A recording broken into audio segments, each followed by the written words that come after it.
Welcome back, everyone, to another episode of Sky Pod. I'm joined here with Max. Max, how you doing tonight? Doing good. Glad to Yeah, be moving on after the loss from last week. I was I gonna know we didn't say get to the recap. we were we weren't running from it. It was just it Yeah, really was a schedule thing. I was out of state. I didn't want to come back after that last game, unfortunately. But we'll touch on it here and there I'm sure, as we talk this one through. Your Gophers are currently 5-3, as we know, hosting Michigan State this Saturday at Huntington Bank. Um, yeah, I don't know. Like it just 5-3 was very. I it going back to our preseason prediction. I had us at 5-3 at this point in the season, yeah. and yet it doesn't feel like how I thought it would feel. No, So right. I don't Yeah, know. like It. I feel like all the Go ahead. wins and losses we've probably predicted pretty close, especially like the games specifically. But the way in which we've won and lost has not looked how I think we expected them to look at all. Right. Right. And none of it's And really you're like the Nebraska one's really the only one that maybe surprised us. Yeah, that's the one. I had Nebraska as a loss preseason, and I had the Cal game as a W. So we flip flopped those, which is okay, I guess. Obviously, I think we're gonna probably want the Cal game back looking at it, but it is what it is. So here's how we're gonna start.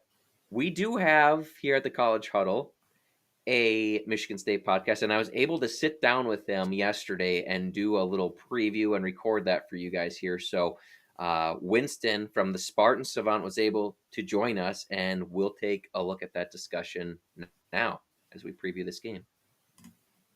All right, joining me now is Willie from the Spartan Savants podcast, our College Huddle uh, teammate there for Michigan State. Winston, thank you so much for joining us. How's it going tonight? Yeah, appreciate you guys having me. Going good. Tough coming off a loss to the Michigan Wolverines, but outside of that, everything's all right. Yeah. We're in the same boat. We just got thumped by our rival too, so no worries there. I just wanted to start and maybe get you know, your expectations and what they were coming into this season. I believe it's Jonathan Smith's second year. I think it's the second year there. You guys have Joe Rossi over there as well, who left here for there, and we're just Gopher friends are curious. Just what were your expectations this year? Before the season played out. Yeah, I think my expectations were probably a little higher than the fan base in general. I really expected to see steps forward from the coaching staff, quarterback with Childs, offensive line. I really expected in general all things to take a step forward. I think general consensus across the fan base was 7-5. A lot of people expecting a bowl game. I really liked the way the schedule shook out for us. I mean, don't have to play Ohio State, didn't have to play Oregon, got Michigan and Penn State at home. That's. I still think the schedule was there for us. Obviously, things haven't gone as planned, but I do think I think the fan base was pretty all in terms of expectations aligned in that 7-5 at very minimum 6-6 and you get to a bowl game. Obviously those things could still happen, but given how the team looks, I don't think people are holding their breath on either of those things. It's been tough sledding so far for Jonathan Smith in his second year. But really, I think the biggest thing for people was seeing progress. And that seems to be seriously lacking right now, which is kind of leading to, what you're seeing from the Spartans. Yeah, you kind of alluded to it there. It seems to be, especially since the last 2 weeks, I'm seeing more and more push for Jonathan Smith to be on the hot seat. I guess we'll start with: do you think he's on the hot seat at all? Like, could he actually be fired this year? And I guess what were you, besides like all of it? I guess what were you maybe hoping to see more progress in, as far as him being in year two? Sure. Yeah, I do think so. Last week on our show, I said I didn't think he was going to be fired. I really thought they were going to fire him after the Indiana game, and when they didn't, I was a bit surprised, and I thought that maybe they were kind of in this for the long haul to see how it goes, or at least giving him one more year. But listening to the local media and just what I follow on social media, it doesn't sound like anyone's expecting him to stay, which is surprising to me. I just don't know why they haven't fired him yet, if that's the case. I don't see the benefit necessarily in keeping him for the last 4 or 5 games here, whatever, 4 games left, that it will be to fire him now. The buyout is a bit prohibitive. It's like $31 million, I think, which is not nothing. It's not Brian Kelly's buyout, but Right. I think that certainly plays a factor. But again, just to kind of circle back, based on what I'm seeing and hearing, it doesn't sound like he's going to be around for a third season. I do think there's part of this administration, and it's a new athletic director too, which I think adds to it all as well. He didn't hire Smith, so I think that also plays a factor. It feels to me like they're looking for a reason to keep him, just like some kind of bright spot, which I think he's having a hard time showing. In terms of what I was expecting to see better, I really thought Aiden Childs would take a big step forward. And it looked like probably for the month of September that he was going to. But his play in October has been really poor. Another thing that I was looking forward or looking to see more out of was the offensive line. They talked about it all offseason having depth and in that room, and it just hasn't shown. They got some injuries early on, and there just doesn't seem there's no strength there. The running game has not been strong. Childs, in the games that he does have time, he's sloppy. In the games that he looks better, there's no time to throw. And then the defense. I think the defense it's been bad for the past 4 or 5 years, and it's been bad under each different coach we've had. But again, I was just looking for a step forward, something that wasn't as bad as last year. And that's the side of the ball I feel like we've taken a huge step back at. They're just, to me, the glaring issue seems there's really no identity with this team. And that's something that you'd like to see forming, Right. A year and a half into a season and a half into a rebuild. I wasn't expecting, competing for a Big Ten championship or anything like that, but I was looking for obvious progress, and it's obvious that there hasn't been any. Yeah. I was just curious. It doesn't sound like, you mentioned what the local reports are saying. Is there any chance, just with how big it looks like this coaching carousel is getting with all these job openings, that Michigan State might think maybe hold on to him 1 year? Do you think there's anything he could do to keep his job at this point, I guess? Yeah, I don't know if there's anything he can do. I really don't know. I think the problem that he's facing is that he's not connecting with the fan base or the donors whatsoever. I forget the product on the field, right? I think if you just looked at the product on the field, you could make the argument they should have been fired weeks ago. Sure. But I think the biggest issue he's facing is that donors are not answering his calls or athletic director's calls. The fans are not happy. Now, having said that, I don't think there is, but let's just say in a world where he rattles off, let's say he wins the next 4 games, they go 7-5. I think they might have a hard time firing him at that point because of what you said, given the coaching carousel and where it's at. You don't want to be competing against Florida, LSU, those types of programs. I'm drawing a blank on the other ones that are open for jobs. Having said that, I think the guy that Michigan State is likely looking to hire is probably not coming from that Brian Kelly, James Franklin group.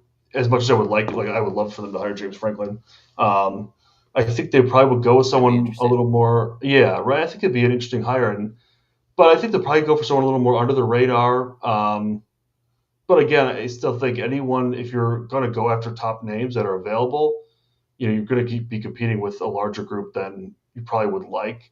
And that kind of goes back to what I was saying. I do think they're looking for a reason to keep him, and I think rattling off the next 4 games, that might be the reason. While I think it's unlikely, I do think the coaching carousel and the current landscape could play a factor. And if there is a reason to keep him, they will. Another thing that I think people are ignoring because they're so upset about how this year's going, the roster turnover that you face, even when you're not changing coaches, is really difficult to deal with. If you fire a coach, you know, the roster turnover is not going to be pretty. The recruiting situation right now is already not pretty. And you're going to talk about a roster that's going to be pretty bare, even with the guys. Let's say the guys that they have now are not, obviously not the best in the game here. So you get rid of a lot of those guys. You're asking a lot of a new coach coming in. Sure. So there's a lot of factors in play here. I really don't know. I thought they would have fired him already if they were going to, but everyone keeps telling me that there's no way he's going to be around. Okay. I'm just surprised that he, if that is the situation, that he didn't try and maybe save himself by, I brought up Rossi. I haven't seen a lot of Spartan fans super happy with the defense, like you already mentioned. I was surprised, like, if he wouldn't just try and save himself there earlier on, obviously before we got to this point by making a switch there. But I just, what are your thoughts on, I guess, the Joe Rossi season and a half era? Obviously hasn't been what you hoped for. Yeah, no, and I'm with you. I would have loved a shakeup. I think they should have fired the offensive coordinator probably a long time ago. But Joe Rossi, to get to your question, I actually, and you might get mixed answers depending on who you ask. I am in the camp that I don't think it's his fault. I think you're asking him to make a great dinner with really bad groceries. I think his game plans, have been fine. I don't think that they've necessarily been the issue. I think some of his game plans have actually given us the opportunity to win games. I don't know if you watched the game at all last week, but he moved down from the press box to the sidelines for the Michigan game, and he was coaching his ass off. He looked like the only one that had any kind of fire under his belly. Jonathan Smith is very stoic, does not get excited, doesn't really yell, just kind of sits there with his arms crossed, which is one thing Spartans fans doesn't sit well with them. Yeah. Rossi was, they showed him more on the broadcast than they showed Jonathan Smith, which I thought was interesting. I really wouldn't mind if Rossi were to hang around with a new staff, depending on who they hire and who they could bring in. But right. Just specifically looking at him, I don't think it's his fault. The defense hasn't been good, but it hasn't been good under the past, under through the last three coaches, if you count Harlan Barnett. It wasn't great under Tucker. It wasn't good under Barnett, and it hasn't been good under Jonathan Smith. And again, you're looking at the roster. I just don't think we have the guys. In his game plan, you're asking him to put together a game plan with a team that has no pass rush, a team that has a defensive backfield that is not a strength at all, and it's just it's a big ask. Yeah. So I don't necessarily think it's just been his fault. I have no issues with him. I'm sure if I watched film and watched every single game and said, okay, I probably would do this differently, but I really don't think he's not where I would be pointing the finger. Sure. Yeah. Yeah, that makes sense. And we were really excited to get him. People spoke very highly of him.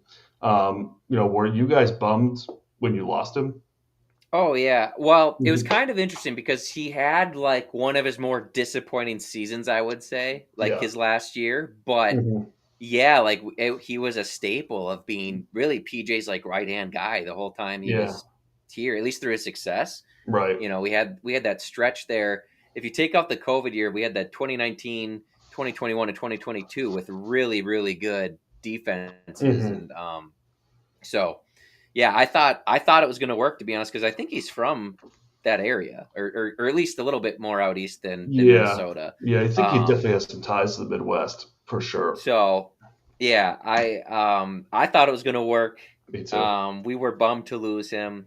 We hit a home run with Heatherman the following year, but then Miami came and snagged him. So, I am curious that I've talked about I've messaged the guys on this pod about, I wonder if there's a scenario where Rossi ends up back here if they really do move on from Smith. But I could see that.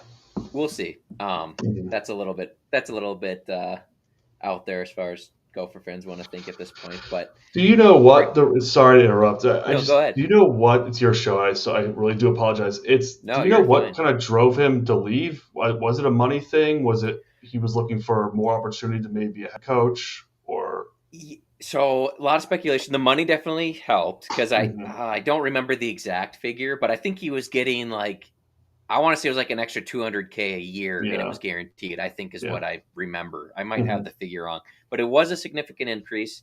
It was closer to home, Mhm. and honestly, we were coming off a 5-7 year, and it might have felt like the more stable Yeah. time to leave. Like it Yeah. was a little bit shakier ground.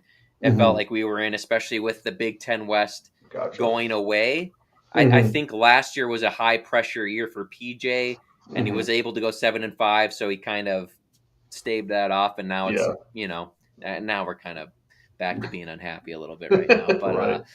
But I think it was just for him. It was an opportunity to move on and kind of move up the ranks of Mhm. trying something new. And yeah, the extra money definitely doesn't hurt. So Yeah. that's Yeah. I think that's the general thought process of why Got it. he took Okay. it.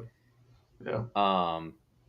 But yeah, I was just gonna bring us back more to this game now on Sure. this upcoming Saturday, 2:30. You know, I know a lot about. I shouldn't say know a lot about. We hear a lot about Aiden Childs. Mhm. Really mobile. Like you kind of brought up, maybe a little bit inconsistent, but sounds like it could be a product of everyone. Just what are some other guys? We'll start with offense that Gopher fans should be aware of who we're gonna have to watch out for in this game. Yeah, I think Childs it really all goes through Childs. It just what Aiden Childs shows up on Saturday is really kind of he's the guy that if he's on, like he's going to be a problem for your defense, and that's in terms Yeah, of running the ball and passing the ball. But he hasn't been on in a while. But to answer the question you asked, I think the receiving core is pretty solid. I think it gets underlooked or overlooked just because of how bad the team is in general and how inconsistent the quarterback play has been. But Nick Marsh is a star. He's a guy that if he were to transfer, there would be SEC schools lined up yeah, ready for him to come. He's been a star, and they've got to find a way to get him the ball more. I think last game he had 6 catches for 75 yards. Even to me, that's just not enough. Like he really is a guy that is a difference maker, and really is causes defense a lot of problems. And then Amari Kelly, more of a slot kind of speed guy. He came in over from I can't remember what school he transferred from. He got him in the portal this year. Another really talented guy that can make plays. And then Krayshawn McCray, the third receiver, again, probably not a guy you'll see on the stat book very often, but he's a weapon for sure. The problem with we just haven't been able to get the passing game going. Outside of that, the running game, Mekhi Frazier and Brandon Tulis, and they use a third running back every now and then, Elijah Tolliver. They're not going to give people a lot of fits. Not that I don't think the talent's there. Mekhi Frazier has shown big run ability and ability to yeah. make plays, but the offensive line just doesn't give us much of an advantage in the run game. But those are Gopher probably fans feel you there. We're having the yeah, same issue. So yeah. And the offensive line's a big deal, man. I tell you, everyone they love the stars and running backs and these big names, but those don't happen without really solid offensive lines. But yeah, that's the receivers. I think is probably Nick Marsh being the biggest name is probably who you yeah. want to keep an eye on the most. That would be an interesting matchup just because our Gopher fans, the secondary is so hot and cold. It feels like really the Mm-hmm. whole defense has been hot and cold, on and Yeah, off, like from play yeah, to play even. But yeah, yeah, that'll definitely be an interesting matchup, and if we're able to contain Childs or not. yeah. Um, and I know there's not a lot of I was gonna say the defense. positivity being thrown to the defense, but I guess if there's a guy making a play on defense out there for the Spartans, who's a name or two that's out there making plays? Sure. Jordan Hall, I think he plays middle linebacker. He's been a star, leading tackler. I think he averages this number could be way off, but every time I see the stats, he's got at least 10 tackles. So I wouldn't be surprised if he averaged 12 tackles a game. Now he got injured in the Michigan game. I think he's questionable for this week. So the guy I would tell you to look Okay. out for may not even be there. And overall, the defensive line is not going to scare anybody. And the defensive backfield depleted, and there's just not a lot of names to really give you. I mean, like Yeah. the defense is so bad that across the board, like tackling, coverage, they're not great. I would be really hard pressed to like give you somebody to watch out for because there's just really not anybody that you have to be worried about. Yeah, it'll be interesting. I mean, if Spartan fans want to feel better about it, you can just go watch Please. literally the first 20 minutes of the Iowa game last week, and it Yeah. was like I I think saw that 24 score. I nothing. couldn't believe it. Disaster, disaster. Yeah. We'll try to move on from that. A little interesting matchup here, just with Danny Collins, who's the Gophers defensive coordinator now this year. He's been an assistant with PJ for a long time. Him and Okay. Rossi were pretty close coming up, so it'll Mhm. be. I know they're not going out there coaching against each other necessarily at the same time, Mhm. but it'll just be interesting to see what the apprentice has learned from the I was gonna master, say I probably guess, some in good that knowledge there for extent. both of them. Yeah. Yeah. Yeah. So I do think it's a good matchup. I was very surprised to see the line was only 3.5. But you guys coming off a tough one against Iowa, we're just bad. That's a tough one to yeah, handicap. I don't feel confident about this one. That's for sure. I'm curious if the Spartans are going to pull this out. What would be the keys to the game for them? So there's a couple, and I think the first one being Aiden Childs. I mean, that it just has to be. They have to do a better job of getting him in rhythm early. I feel like they get caught taking these shots downfield before he's even completed, like a couple 5-10 yard passes. I would love to see the tight ends get involved. I think that's a glaring like miss on our offense right now. We don't get the ball to the tight ends, and we have strong tight ends. But Aiden Childs has got to get done with his feet and with his arm. If they're not gonna do that, then there's probably not a good chance that we're gonna win this game because the run game is not strong enough. But I think if they can march the ball, in some high percentage throws early on to kind of get Aiden going, that would be my first key of get Childs going because that'll open things up. Whether it's running back on the ground or Childs on the ground, and it's sustained drives. I think like the Michigan game, we did so many 3-and-outs, or it's just so many 5-play offensive drives. It's like you're not going to win games with that. I really think the defense has got to get a turnover or two. I think the better way to say it was to win a turnover battle, and the defense has to get off the field on third down. That's I think better. One of our biggest issues is just not getting stops when we need them. I was a Childs in the offense, just getting in rhythm, and then the defense, winning the turnover battle.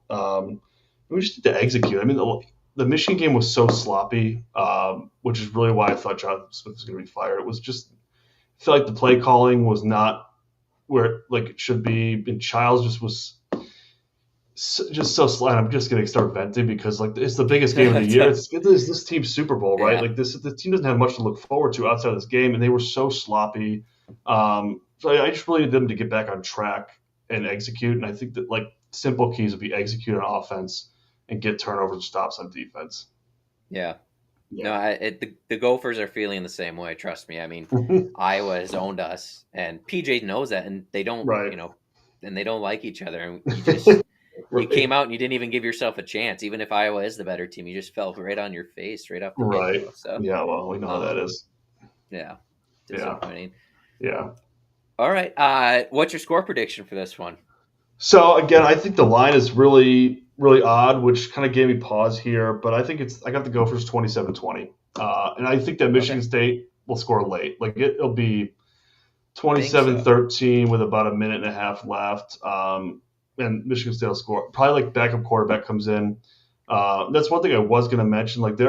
It's gotten so bad with Childs that people are calling for his backup Alessio Milivojevic to get more playing time. So that is probably another name to keep an eye out on. I think Childs will get the start. And I thought he looked okay in the Nebraska game. He got in a little. Yeah, bit I thought so too. Banged up. Yeah, he came in late against Michigan, and they scored a touchdown as well when he was in. So I wouldn't be surprised if you see him. But yeah, Gophers 27-20, late Michigan State touchdown to make it close. But I really have a hard time seeing this Michigan State team putting up too much of a fight. I think their season's over. I think you're going to see a lot of guys just lose interest. I think the wind took completely out of the sails. Had they won last week, I might be singing a bit of a different tune. But right. I think there's just not much to play for. I think people know the coach is going to get fired, and yeah, I think the season is pretty much done for this team. Well, how's the basketball team looking this year? You know what? That's a good question. I think the good basketball team's going to be all right. Yeah. They actually have an exhibition game against UConn tonight, which Okay. is only streaming on UConn Plus, so I can't watch it or anything. So That is I don't know interesting. I how didn't it's know that was a going. thing. Yeah, me Yeah. neither. But yeah, how about you guys on the basketball side? There's definitely a revived excitement just having a new coach in Yeah. Nico Medved, and Hmm.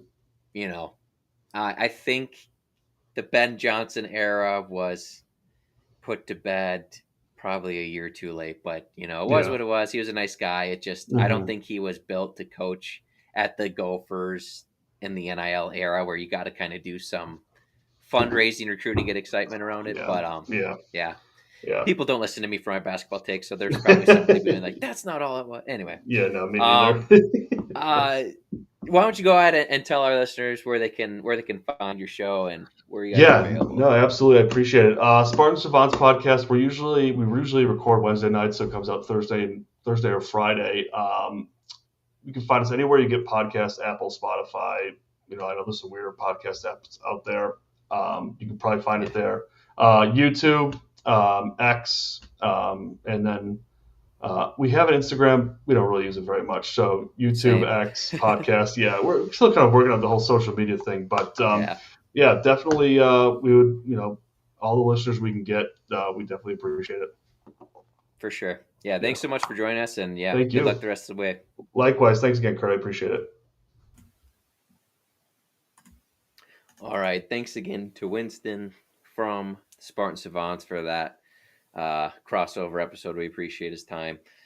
Max, you heard it. They're not feeling great over there in Michigan State land, East Lansing. I guess what stood out to you, what he talked about to me, and I think we kind of talked about this even in the group chat. Like both these teams are licking their wounds. It's gonna kind of come down to who wants to come out and play with some pride, some fire to right the wrongs of the prior week. Right. Yeah. And man, Michigan State, I didn't realize they've lost 5 in a row. And looking at them all, too, I mean, they've given up over 30 points in each of those 5 losses as well.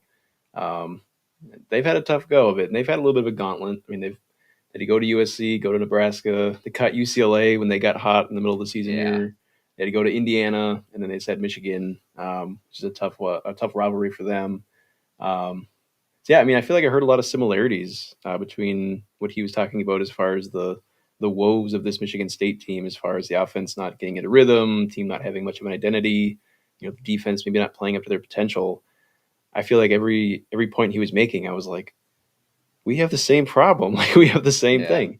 I think maybe the advantage we have is maybe just I think it's very unlike a PJ Fleck coach team to have players give up or each right. week is very much a brand new week for this team, and I think the players do buy into that. And even after a loss like last week, I mean, I got to see it to believe it, but I'm not going to be as surprised as some people might be if we do come out looking like a brand new, rejuvenated team, where some programs Yeah, might look a little bit, like that loss might beat them twice. Some teams that might happen. And not saying it can't happen because we are a young team. Um, but I guess that would be maybe the one thing that sticks out is I have a yeah. little more faith that our guys are going to still be motivated. Um, and we've been playing a lot better at home this year than we have on the I was road. gonna say, So took the words out of my mouth. We've been a completely different team at home, and I know the yeah, competitions overall has been easier. yeah, But that is a point. I mean, the players they practice there. Obviously, they're comfortable there, so um, that definitely helps. One thing that would give me pause is that if Michigan State's at the point they're at, like you said, like we just heard, Jonathan Smith is coaching for his job. Probably does have to. It sounds like win out if he wants any chance at keeping it. I know they already run trials a lot, but a lot of it's been off scrambles. My thought is now, if he's healthy, like, do they just go out? Okay, he is an explosive runner. I think he's got a 65-yard touchdown run on the season, and all of his best plays against Nebraska were basically with his legs.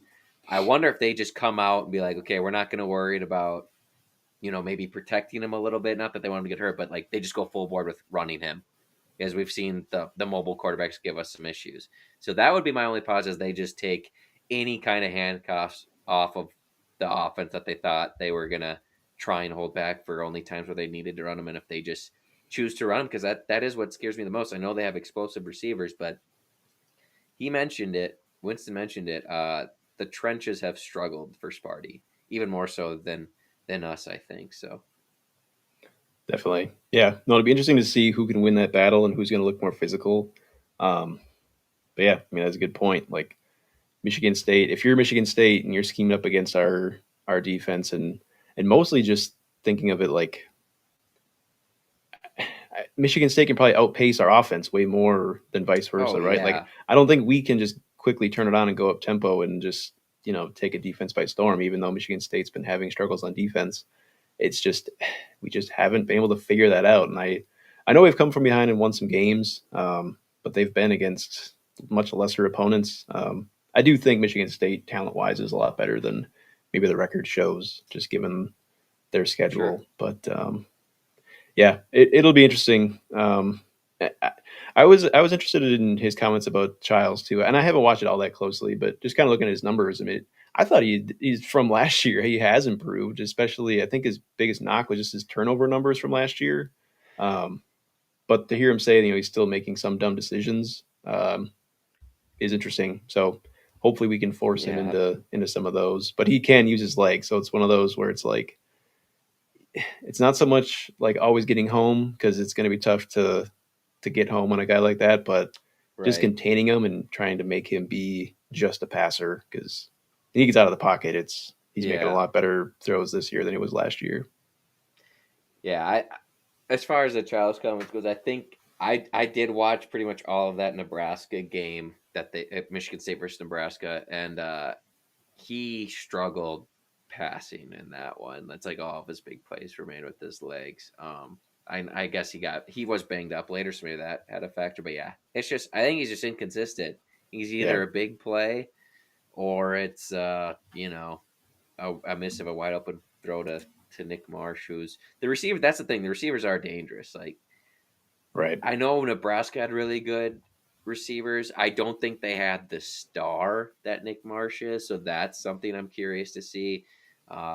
Hopefully, everyone's feeling good in the secondary and everyone's still full go because I think it'd be wise to keep a safety over the top of him at all times. But yeah, I guess if we're moving into keys, um, I'll start. My first key would be, like you said, it would be to contain Childs and just try and make him a pocket passer.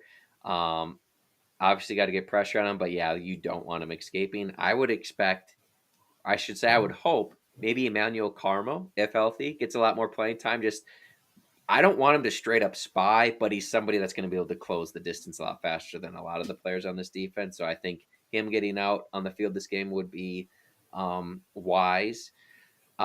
Secondly, the offense got to start. I mean, it's easy, and we're going to talk about it, but starting fast. The coaches talk about it nonstop. This is a defense that is struggling. You don't want to, and Rossi is still capable of putting together the correct game plan, like Winston said. So it would nice to be jump out early with a lead and just make this team that's feeling bad about themselves not feel any better. You know what I mean? Like you don't want to give them any confidence for Yeah, like, hey, we're gonna mess around and win this thing. Not that they can't win. I don't think we're like immensely more talented than Michigan State, but don't give them any reason to hang around because I mean they got players liking comments about potentially bringing in new coaches. Like that's a thing going around on Twitter right now. Is like they're liking Instagram posts about potentially bringing back like a former linebacker as a linebacker coach and stuff like that. But like no one's been fired to my knowledge yet off of that staff yet, so that's not a right. great look. So take advantage of the distractingness. Um, that's really yeah. I mean, I guess the third one would just be like it's basic, but like do the basics of each play. Like don't throw any more interceptions, Drake. Let's punt the ball to where it's supposed to be punted.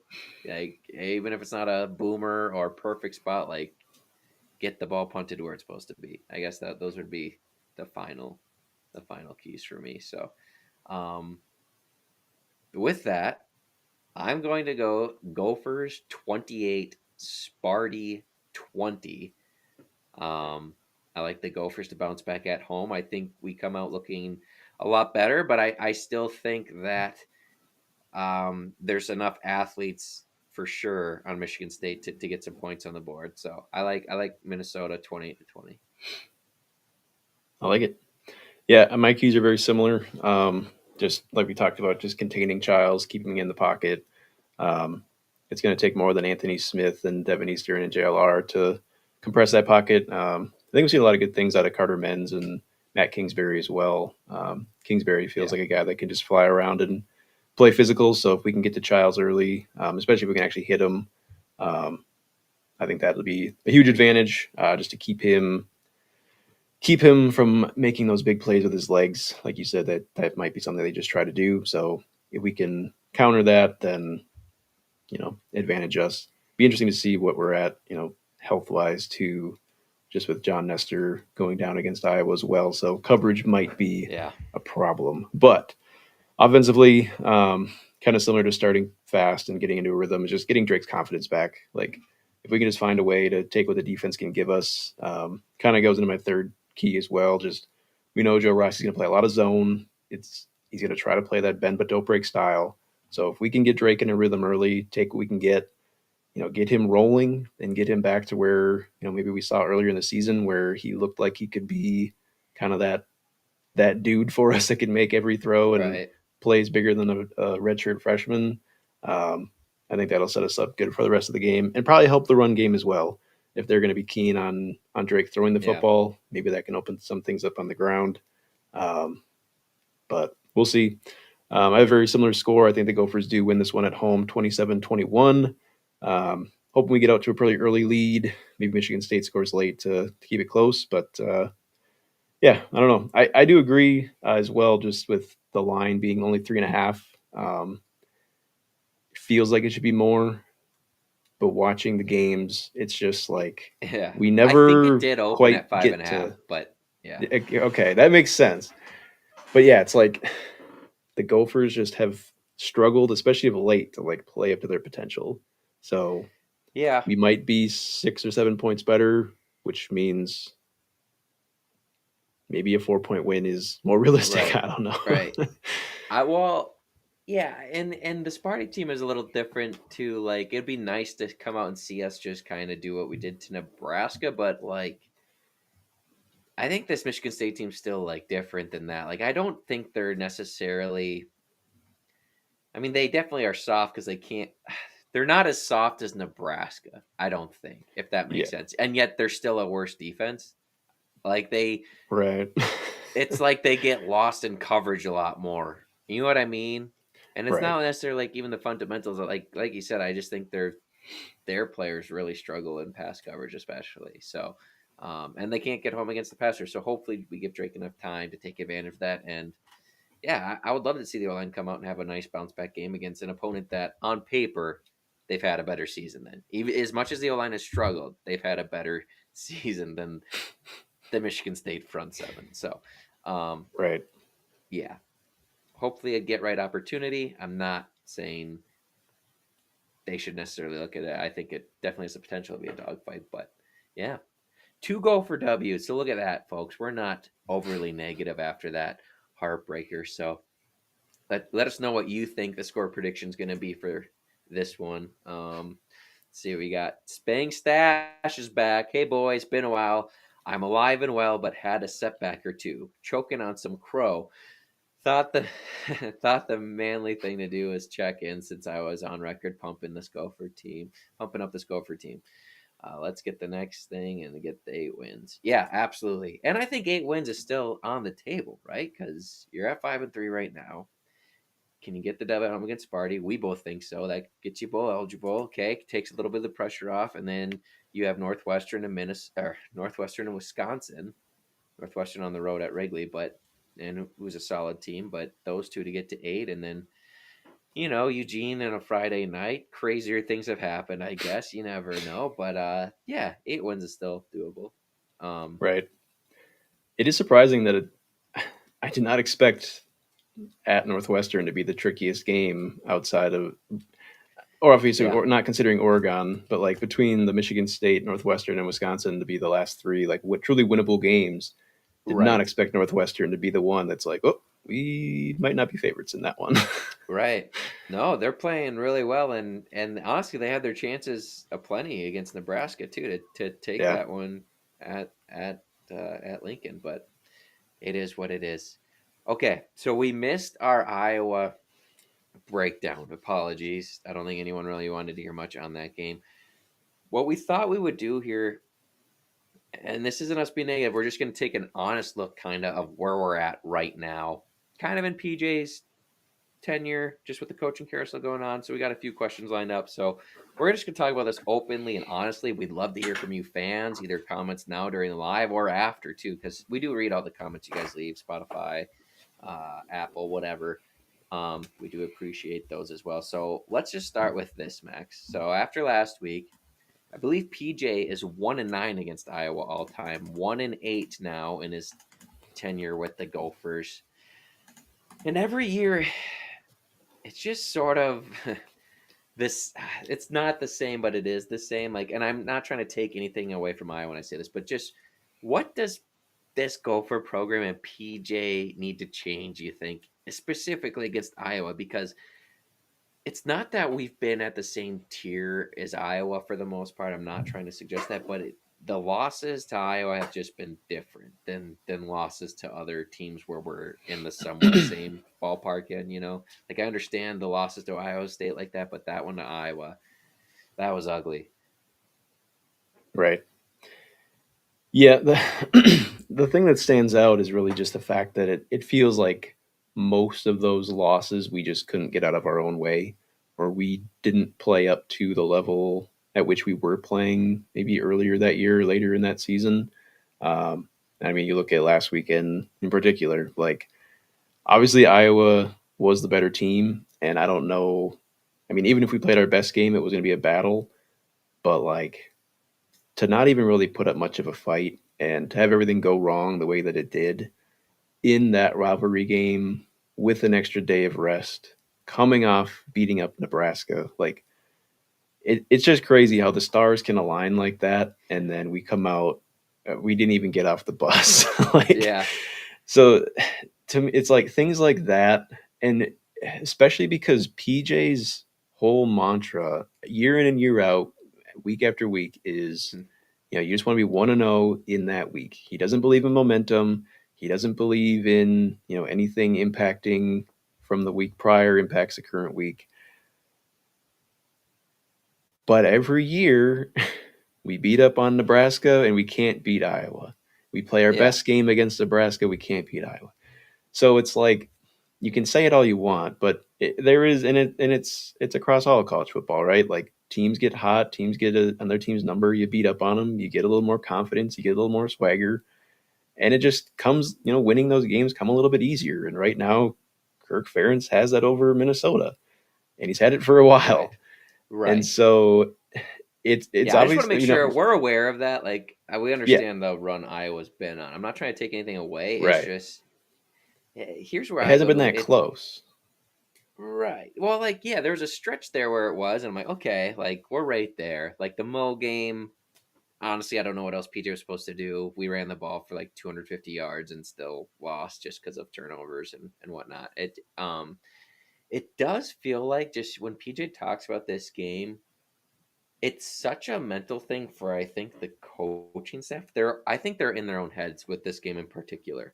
I don't think that's debatable at this Right. point. Everything they talk about is how we just can't make mistakes. We can't make mistakes. We can't make mistakes. Instead of how we're gonna, and I'm sure behind closed doors it's a little bit more balanced, but it's never how we're gonna come out and attack Iowa's like defense or how we're gonna try and come out and attack them. It's all about like we're trying not to get tricked and we're trying not to make mistakes. And Iowa's really good at making you make mistakes. So when you come out and you make a mistake early, your whole mantra is like, crap, we made a mistake. Well, let's not try to make any more mistakes instead of like, here's what we can do to try and get back in the. You know what I mean?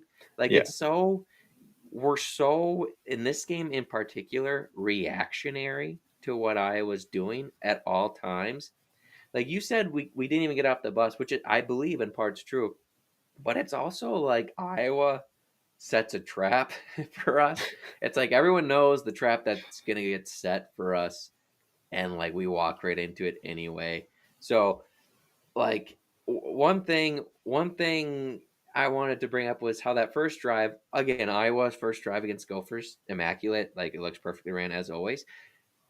But a lot of their runs were like misdirection. It's like, oh boy, like I just don't. That seemed like something that was easy to have see coming, in my opinion. You look at the second half Right. last year, it was a lot of one cut little misdirections with Caleb Johnson to get one on one isolation with our safeties and secondary players, and it was game over. And to like they know that we're gonna gear up against the run, but the running is what they do. So to me, I know, this is all I saw we know what happened in the game, so it's easy to go back now, but I'm a fan, so I can do this. Wouldn't you expect them to just be like, hey, instead of running straight ahead, we're gonna just get them going all over, get their eyes going all over, misdirection here, and that's what happened. And we felt and we looked unprepared. Like Derek Burns Right. pointed out, like we had two guys run into the quarterback on like the first fake handoff of the game. It just like, yep, like we looked totally unprepared. The coaches are always one step ahead of us. And again, Ferentz is a legend. We can pull up this comment here. Nicholas Garrett. PJ needs Ferentz to retire. Yeah, Gophers do in general. I cannot wait for that day. Every time when the Iowa fans are bringing that up because they'll lose like I don't know.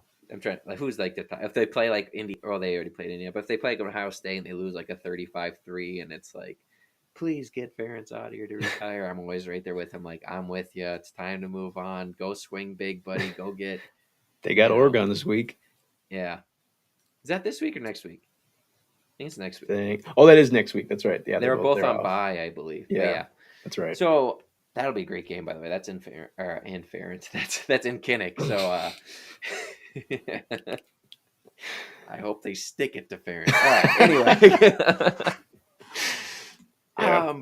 But I just think PJ needs to just throw out that mentality. Like he's got this whole mentality of how he's like, if I just play it super close to the vest and I don't mess up at all, then Iowa can't hurt me. It's like, no, Right. look how Purdue beat them. Look how Wisconsin beat them back in the day. Like you got to have a little bit more of an edge to you. Right. I'm not saying we had an advantage there at all this year. It's just, it is what it is. It's got to change. Yeah. Yeah, and the credit to Iowa too. It feels like by the time this game rolls around, it's like Iowa always seems to be getting better and hitting their stride, and we kind of are at where we're at, and we not like we coast, but we're just inconsistent. Especially this year, this has been the most inconsistent team we've seen in a while as far as how they play. But I don't know. I don't know what it is. And your point too That's an about the interesting. coaching staff, like it's really just like Phil Parker. It's like all you hear all week is like, well, Phil Parker, Phil Parker. It's like, yeah, I know. he's really good for a reason, guys. Yeah. But their offense, they've gotten better this year, but their offense is gettable, and Yeah. we don't stop it ever. Like, I know. I know.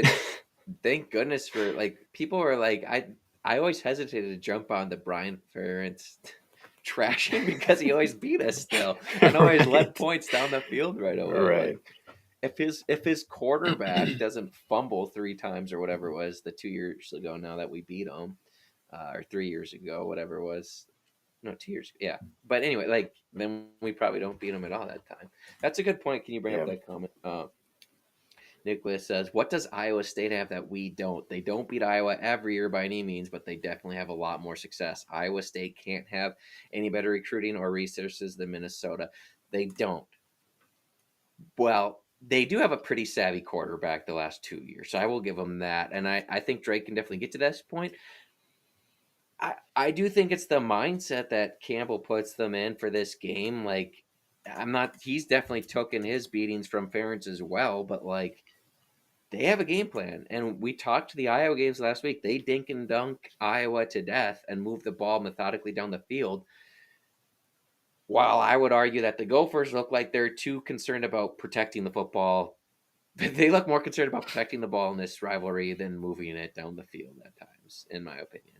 Like, we let them dictate so much. So it's a mentality thing. It's totally a mentality thing. I think it's a huge offensive coaching issue in general. And the defense wasn't great this game either. I'm just saying. The offense, Right. the way we play offense against Iowa, I think to me is the biggest red flag. Like, I, I don't understand it, to be honest. Like, Right. not even just Yeah. this game. We refused. I mean, I say we refused to take shots down the field, but like as Drake had to return. But in general, there's not a lot of and there's nothing thrown in there to catch them off guard. Like Iowa will still do Right. stuff to catch you off guard if they think you're too zoned in on one thing. Like we don't do any of that. It's like, and every time you listen to Harbaugh talk about something, it's like, yeah, we thought they were going to do this, so we had this check in place, this check in place, this check in place. I'm so tired of hearing him talking about how we're going to react to the defense at some point, and this is football and this is fan speak, but it's the truth. At some point, you have to be able to do something good enough to enforce your will on the other opponent. And this Gopher offense, it feels like we're trying to solve the other defense the whole time instead of just going out and trying to attack it with something. Does that make sense? Am I just being a total Yeah. fan? Like there's a mentality thing there I think that's missing with this. Yeah. Well, Harbaugh said it out loud in his press conference that he struggles in opening drives because defenses show things that they've never seen before, and they have to like figure it out. You can do that It's too. like And plus you get to decide how they're going to line up half the exactly, time with what exactly, formation you throw out. exactly. No, Ah, it is frustrating, and yeah, it's one of those things. It's like you said, it's a very fan speak thing to be like, well, just start fast, like just get in a rhythm. Like, okay, what that means is really you have to like we haven't been able to find what our bread and butter is this year. It hasn't been the ground game because the offensive line struggles. We know that.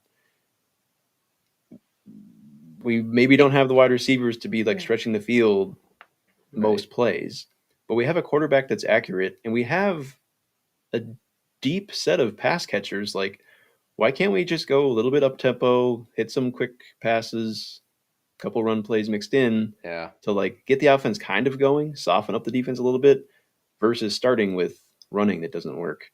Okay, now we're going to go 2nd and 10, slow developing play action pass. Let's have our red shirt freshman put his back to the defense on a like we just do the same thing over and over again and it never works. It might look different, there might be a different motion Yeah. here or there, but like when we talk about like starting fast and getting into a rhythm, it's really whatever we did last week that didn't work. Maybe let's not just keep going back to it. Right. And like you said, let's not be so worried about what the defense is doing and let's just try to make them react, like you said. Yeah. It's just very. Yeah, it's like he's trying it. It's like he's trying to have this every single answer to every possible thing the defense could be showing the offense. It's like, you know what? At the end of the day, players make plays, and you just got to go out with Yeah. your guys and see what can happen. So, um, Yeah. let's I don't want to get overly negative here, but I do think this is a fair question. Like we said, PJ's 1-8. If it's another 20-point loss at home next year to this Iowa club in fairness, like, is that enough for you to put PJ on the hot seat? He would be 1-9 against Iowa. I don't have his Wisconsin wins down here, but let's see. He has last year. How many times has he beat Wisconsin? I think he's or how many? Is he 3-5? I think he's won 3. Yeah. I The believe that's first right. year at Randall, he's won it once at home, and he won it last year. I know 3. I think it might just be the 3. So, Yeah, I think that's but right. that would, I mean, Yeah. yeah, Yeah. If it's another game similar to this year against Iowa, especially at home, I mean that definitely I mean I don't know if that game alone puts him on the hot seat, but I feel like if that's the case, then there's probably enough other things going wrong that he might be on the hot seat anyways, if that makes sense. and here's why I think it's fair to bring up, because if you're, I'm not expecting to go 10-2 every year and sneak into the playoffs. I understand that that's something Right. we're going to have to build up to and achieve, but we're going on 6 years now since we've even had a sniff of what would have been a playoff team. And so if you're not doing that, then you got to be getting pretty dang close to 500 against your rivals. Like if you're not making the playoffs, and I understand, I'm not saying that we should. I understand where we are. But then you got to start winning more consistently against Wisconsin, yes, good job. Kind of helps that they've regressed, but I'm not taking that away from PJ. He's done a much better job against them, and that includes Iowa. Like he has turned Iowa Yeah. into what that Wisconsin streak was almost. Like, and Right. I know other coaches before Fleck weren't lighting it up against Iowa, but it didn't look like this. Like even when that Clay's team lost to Iowa, like it was a bunch of points being exchanged back and forth, and like we were trying stuff, and it didn't go our way. It's just this is a Right. different thing. Like he's got to get this fixed, and I do think it becomes a fireable offense or like a move onable offense from PJ if you can't get it figured out. In 10 years, Right. one win, like that's ridiculous. Right. And I think that's a good point too. You bring up, like, as far as the expectations for Iowa too. Like, I don't just expect us to all of a sudden start going 500 against them in the next few years. I don't expect to be, winning more games than them. But the non-competitiveness, like we won once, and it was by 2 points. Like, that can't be, and we're not getting, like, we're not closing the gap. It feels like, either. Like, we're not Right. I gaining thought on there them in was a any moment where way. we were. I thought there was a Yeah. long time where we were. Like that 2019 team probably could have, slow Right. start in Iowa. Like probably could have won that game. Um, but that was a good Iowa team too. Just looking back at it. But Right. so 2021, 2022, like you were right there, and it just Right. didn't go your way. And And then it 2023 of frustrates all PJ. years, it did. Right. What frustrates PJ too, and I'm glad it does. I'm glad he cares. But it is, like, he said it in his post game press conference too. Someone was like, what it is about Iowa? Like, you can't. Like, why can't we beat them? Basically, his response is something along the lines of, like, well, we beat them recently. Like, kind of just like, Right. what do you want from me? He wants to get It's away from the storyline, but you can't. right. Exactly. Especially, and I'm going to say this because I think what happened this past week puts a ton of more pressure on this upcoming Wisconsin game. I think it does. Like it's an absolute must Right. win now. And hey, if Wisconsin's going to show up how they showed up against Oregon, that is not a gimme at all. That defense is No. absolutely No. legit, and I would say the D line for Wisconsin right now is better than the Minnesota offensive line. So that's a game you absolutely have to win. And I'm just going to say, like, the crowd at Minnesota for that, the atmosphere for Minnesota versus Wisconsin in Minneapolis is 10 times better than it is in Madison because nobody's there over Thanksgiving in Madison. At the U, everyone's still there because there's people that work jobs. There's a lot of Badger fans that work in the Twin Cities that are there. Like, it's just a better game, Right. so it's going to have a bigger feel at our stadium no matter what. Nicholas says 4-4. I'm guessing that's our record against Wisconsin under PJ. What am I? I'm trying to think as it's bothering me. I think you're right. I just can't. Oh, the Athen game, right? The Athen game and last year. That Oh, was yeah. yes, That's right. that's the one I was missing. Thank you. Yeah. The Lemecki game, the Yeah. slant game. Yeah. Yeah. Okay. Yep. Um. Okay. Now again, there's a lot catching up on. We wanted to just cover this because we're not oblivious to the outside world of college football. We brought it up earlier with Winston, the coaching carousel, Max. Um, PJ. There was an article out. I didn't see who initially reported it, but that he's on Arkansas's, like, it's not a short list. It's like a 10 long coaching list of coaches they would look into. PJ was on that. Of all the jobs, or I should even add in potential jobs that could become open from coaches leaving, what are the odds that this is the year? We always hear about it. I'm not trying to push pressure and like I don't, I want your opinion. That what are the odds that PJ does like move on this year? And if so, what job would you see it being for? Um, I feel like it's definitely less than 50% that he would leave Yeah. on his own. Um, I feel like PJ. I think he has built this program, and it's definitely going in the right direction, in the direction that he wants it to go in. Right? Like, we're not saying he's made this program any worse, or we want him out. Um, and I think he wants to be kind of like a Kirk Ferentz or a Gundy or someone who's going to be at a program and like you think of Minnesota, you think of PJ Fleck. Like I think he kind of wants that legacy and to kind of have that consistency in his culture be Minnesota football. So just because there's a lot of big jobs out there that are available, I'd be shocked if he were to leave. And I don't know that he's maybe the best choice for a lot of these big jobs either. Like if I'm a big program, or especially at a program like Arkansas that has a lot of money to throw around, I think there's bigger fish you can probably go after that have probably performed better than PJ. Or maybe there's some, if you're going to go after a young coordinator or whatever the direction is, I feel like PJ and Matt Campbell have been in lockstep in terms of like every year their name shows up on these short lists of coaching hires, but every year you're kind of like, but did they really deserve it? I mean, Matt Campbell's done a lot better than we have in the last few years, so I could see where his name would be a little more likely, but I don't know. I guess my answer would be I'd be surprised if he leaves. I doubt it would be any of these big giant positions. If he had to leave and I like where could I see him going the most? It would be probably like a UCLA or somewhere that's That was on my in a need of a answer. rebuild a little bit.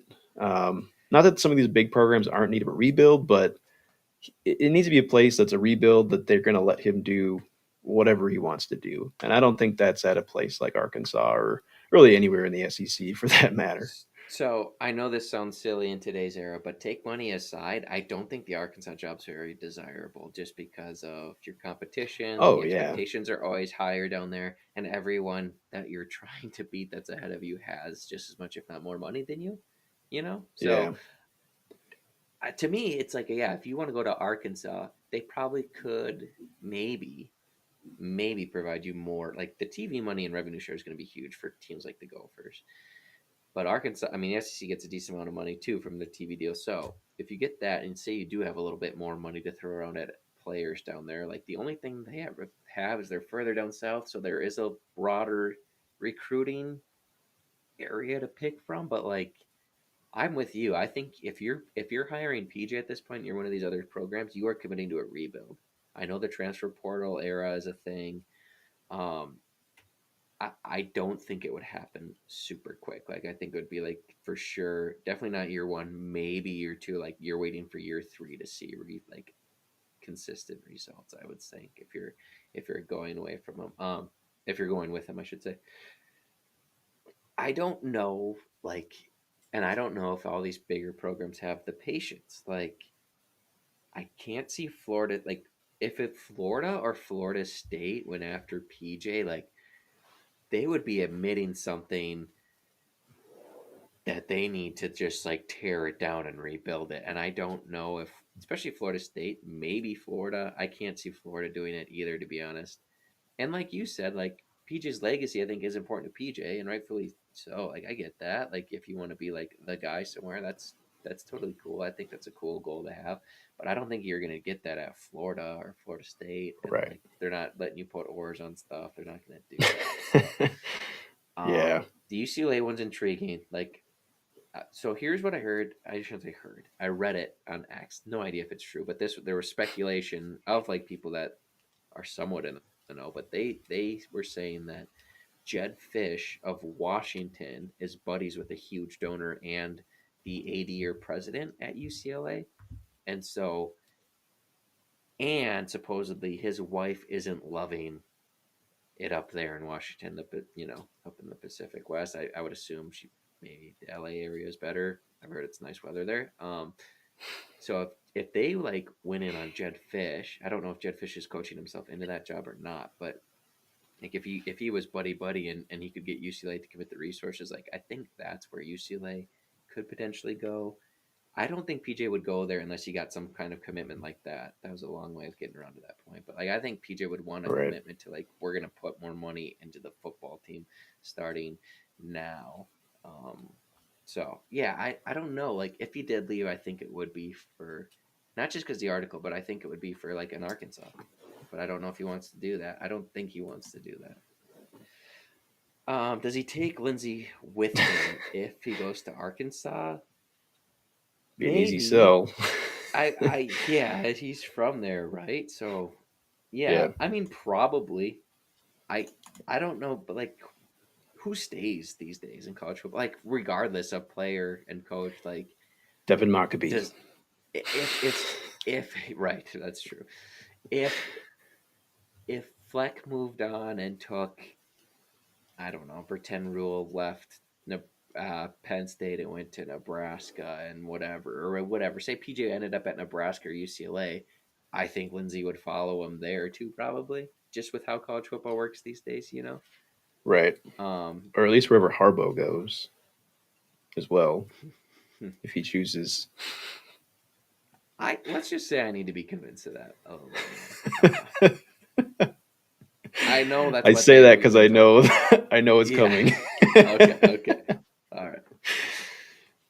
Yeah. So probably Nick, but we Yeah. gotta. I mean, if it happens, honestly, like this is gonna get us in trouble with. And I'm not saying I want PJ to leave. I don't. I want to see. I like the recruits we have the last 2 years, especially.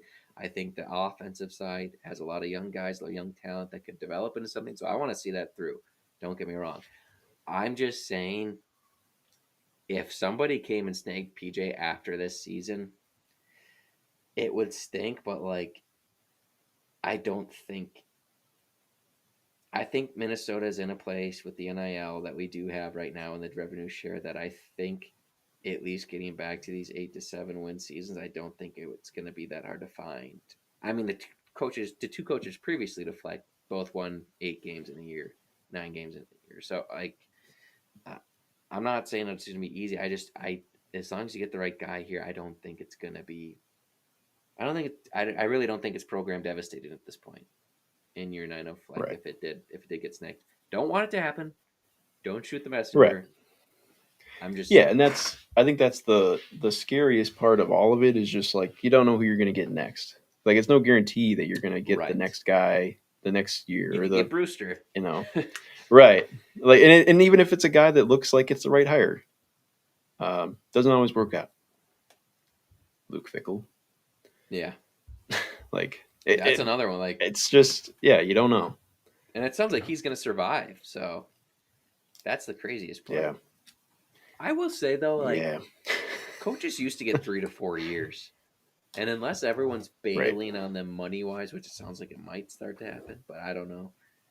Um, they actually came out and said they're going to invest more into like the players and NIL. So like,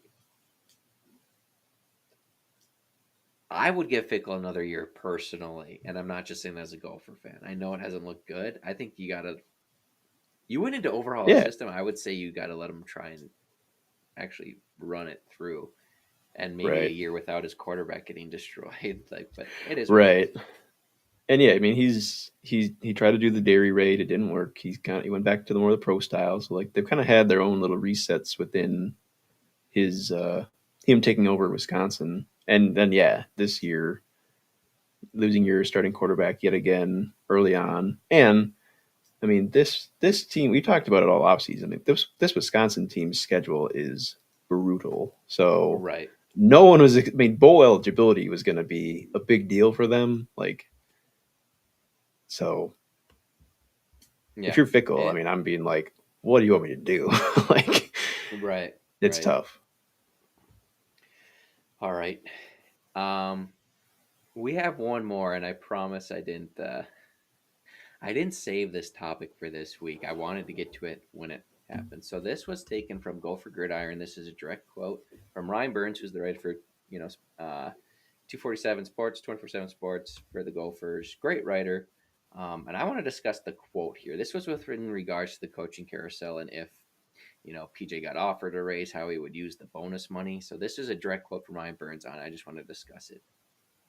Um, okay, here's the quote. Like, if you're going to keep them around, specifically with Harbaugh, he's talking about PJ using the money to increase the assistant coaching salary pool. I just want to put that out there. So he says, like, if you're going to keep them around, specifically with Harbaugh being attached to Drake Lindsay, because that's his guy coming out of high school, I think everybody enjoys watching Drake Lindsay. I mean, you look at the coaching carousel. This is my thing for everybody to watch. Everybody's going to want to win right away. Well, if you want to win right away, you need a quarterback. And I think Drake Lindsay is a pretty good quarterback. So if you want Drake Lindsay and this whole operation to stay together at Minnesota for another year, probably means Greg Harbaugh is going to have to stay. I'm sure he wants more money than being the lowest paid or second lowest paid offensive coordinator in the Big Ten, but a lot of time to talk about that before December hits.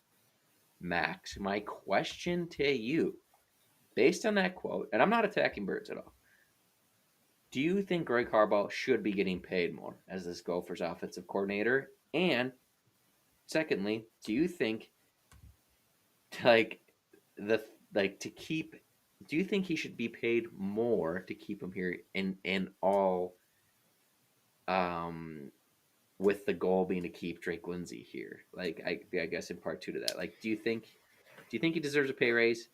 And do you think he deserves a pay raise just to make sure that Drake's happy to keeping him around here?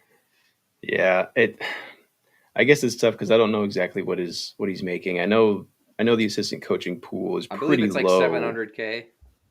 Yeah. So yeah, I know the yeah, within the Big Ten, the Gophers do not have the most desirable salaries amongst assistant coaches. So I mean, if it's a pay raise to keep him at whatever level is going to keep him happy and is worthy of his performance, I mean, we've not had a very productive offense this year, so I mean, I don't know what that's worth. I think paying him just to keep him here to keep Drake here isn't worth it because I hope we could convince Drake to stay with whatever new coordinator we're bringing in, Right. or whoever we're going to hire from within. If it's Simon, I have no idea who that would be. If Drake Lindsay is that attached to Greg Harbaugh, um, I don't know. I I don't guess buy it. That's the thing. I I don't don't believe either. it. I Like, get that that's the guy that recruited him and that he likes him. Okay. right? If somebody here's my biggest thing. Who's coming to poach Greg Harbaugh right now? Who's Not a looking at bigger the program. like that's what I'm saying. I don't understand. Like you said, if it's a pay raise here, like got a little more money to spread around, great. Like I'm fine with that. But like If that makes him bringing coach things, better. yeah. Does being the second lowest paid offensive coordinator in the Big Ten, like what offenses are we clearly better than right now? I don't know. Like people probably would have argued Iowa until last week happened. I don't think that's true. Like, can I just go over this? I have some notes here that I took because I heard this comment and I honestly thought it was preposterous. The argument was preposterous, and I just wanted to dig a little bit deeper because I remember how mad fans were at Mike Sanford's offense back in 2021. All right, I believe that's the right year, right? 2021 was Mike Yep. Sanford's because he was COVID. I didn't really count that year when looking at it because that year was so wishy washy. So here was Mike Sanford's stats. All right, we averaged 360 yards per game, which was 83rd in the country. 199 rushing yards a game, 162 passing yards per game, and that was with Michael Brown Stevens as receiver number 2 on that team. They averaged 25 and a half points per game. PJ pulled out the plug on him on basically a year and a half. Said, nope, this ain't it. This ain't working. Okay. Greg Harbaugh's numbers. This is last year with an NFL quarterback, all right? And an NFL left tackle and other good pieces around it. Here's what the stats were for last year's offense: 26.2 points per game, 222 passing yards per game, 115 rushing yards per game, 337, so we averaged less yards per game, but it actually ranked us 4 spots higher at 79th last year in total offense. Here's what we're doing this year with Drake Lindsay under Greg Harbaugh. We are currently 98th in the country, averaging 314 yards per game. We're averaging 24 points per game. We're averaging only 110 yards rushing.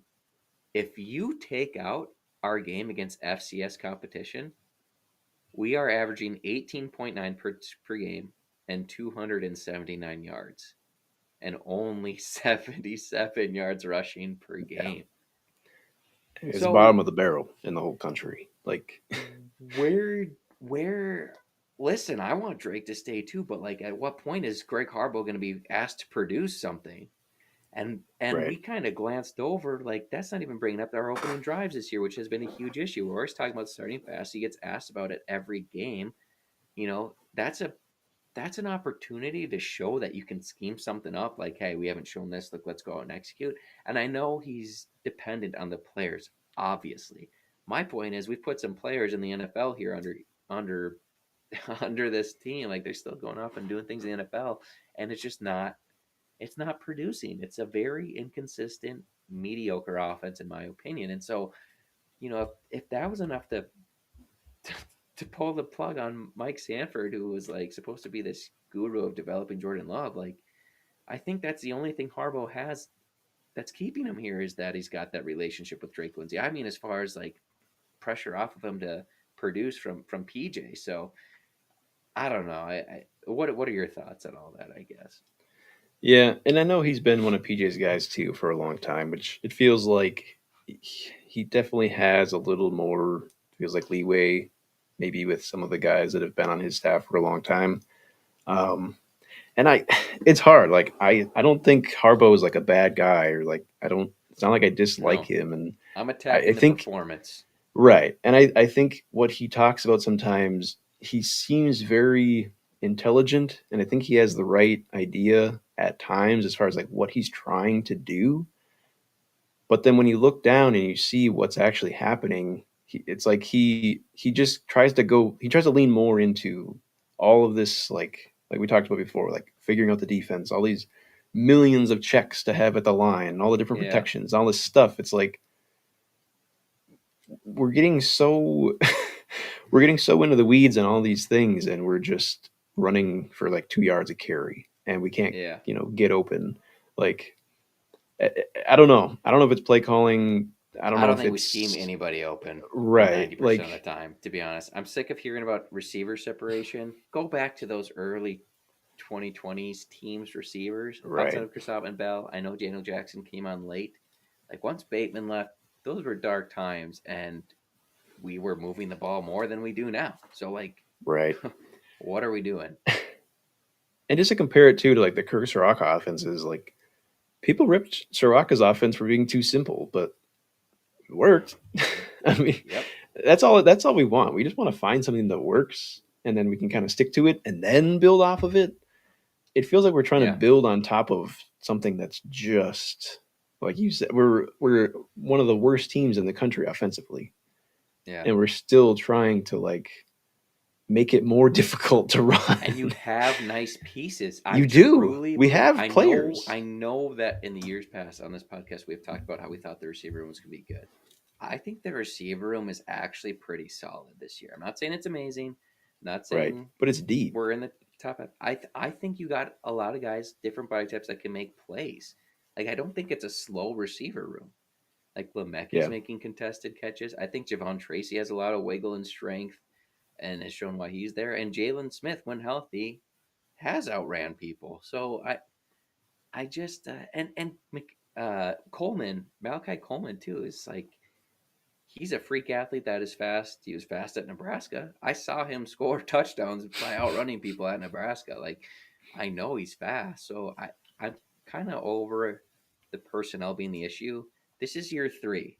I mean, we just talked with Winston, who their Michigan State's head coach might not even get the full 2 years, and Harbaugh is going to have a third seat. This is his third year as offensive coordinator. Like, I think he has a lot to prove, and I know I've said that a lot, but I stand by it. And I think if you dig into it, it's bad, and I don't understand the pass he gets from a lot of media members and even fans, but it is what it is.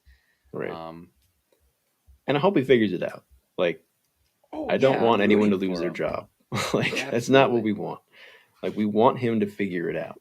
But if he doesn't, But one of the things about about having these low paid coordinators is like it should be easier to change them out. You're not going to owe him a right, lot of money. I would love to see us do what we did when we committed back to Sirocco. Like, hey, we're going to come up here and pay this 1.5. That's the thing. Like, we've paid Sirocco like in the 1 point whatever mil. Like, so we've been willing to do it. The money's still there because that money's not going anywhere else right now. That's it's all in the Right. BJ's pockets, but it's not. Like, we know it's not. So like, they have the ability to go out and pay when they want to an extent.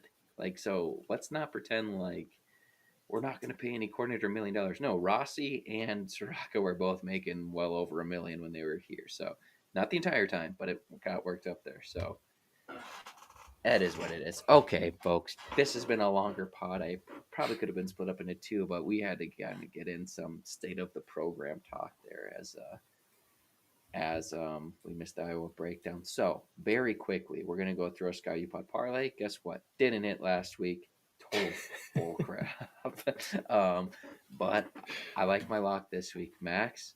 I'm locking them in.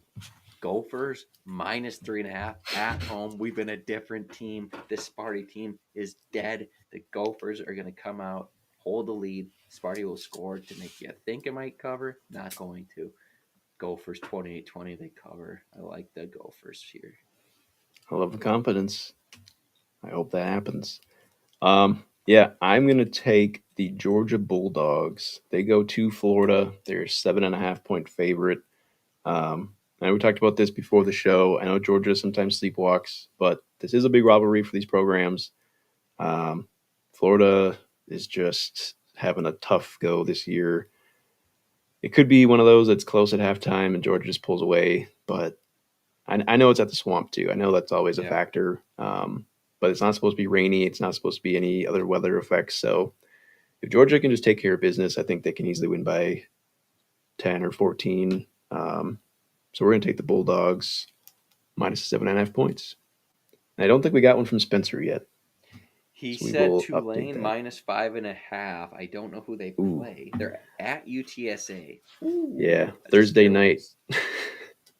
That's a scary one. No, I like that one. I'm not questioning anybody's. Mine have been brutal. So Gophers, bail Unless me out here. the only thing that actually turned me off from that game is because I've been hearing a lot of Summerall rumors to LSU, Sure. but I'm sure he will not be distracted. Yeah.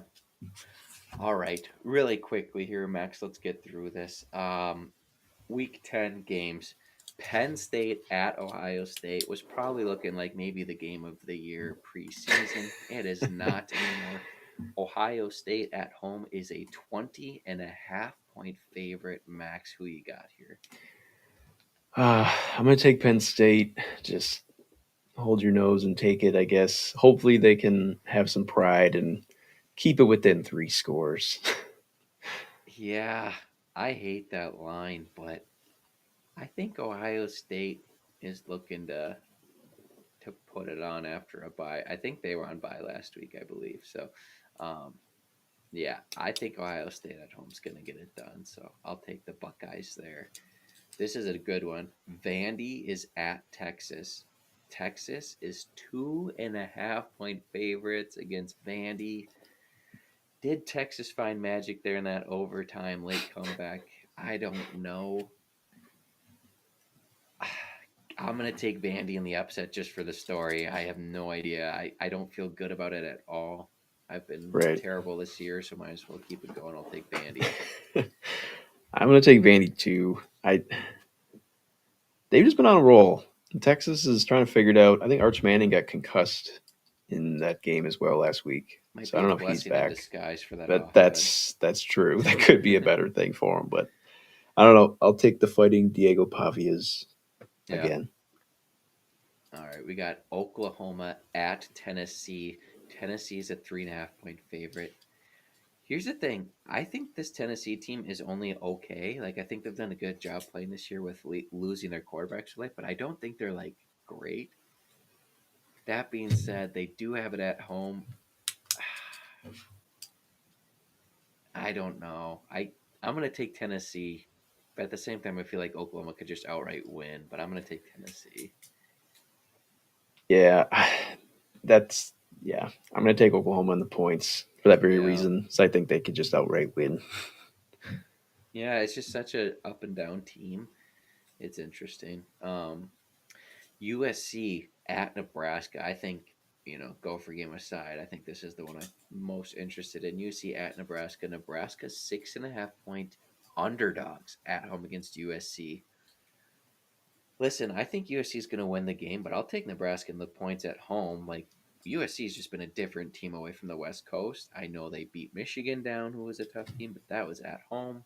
I just don't trust USC on the road yet. I think Nebraska will put up points. So I'm going to take USC to win, but Nebraska to cover. Yeah, I I agree with the road situation, but I just don't trust Nebraska, so I'm going to take That's USC fair. because it's such a big line too. It's like I don't know enough about this one to Sure. to take Nebraska. All right, we got Cincinnati at Utah. Utah is 10.5 point favorites. I don't know if there's injuries involved in this, but I know Cincinnati has played really well as well. So I don't know if they'll be able to get the W in that tough environment, but I think that's enough points that they'll cover. So give me Cincinnati. Yeah, I'm taking Cincinnati too. This line baffles me You because think I it's know it's at stinky? Utah at night. Devin Dampier, I think he just got upgraded to probable with an ankle for Utah. Mm, Like, in what world yeah. is Utah a two-score favorite with a questionable quarterback? Like, I might be eating my words, but Cincinnati's look really good, so Yeah. take the Bearcats. But it is Utah at night. Scary. Nobody respects Utah at night more than Maxwell Lurking, ladies and gentlemen. He brings I've seen it too yeah. much. Those Oregon games. Yeah. Oh man. All right, Gopher fans, that'll do it for this preview episode of Sky U Pod. Please like and subscribe to the channel. I would love to hear your thoughts. We discussed a wide variety of things. I'd love to hear your thoughts on the Sparty game, what we talked about PJ's mindset versus Iowa, and Greg Harbaugh, just in general. I'd love to hear your guys' thoughts on that. So, yeah, we're on YouTube, X, Spotify, whatever you listen to. Be sure to check out our partners at thecollegehuddle.com for more podcasts and articles and all things college football. Thanks again, guys, and go Gophs.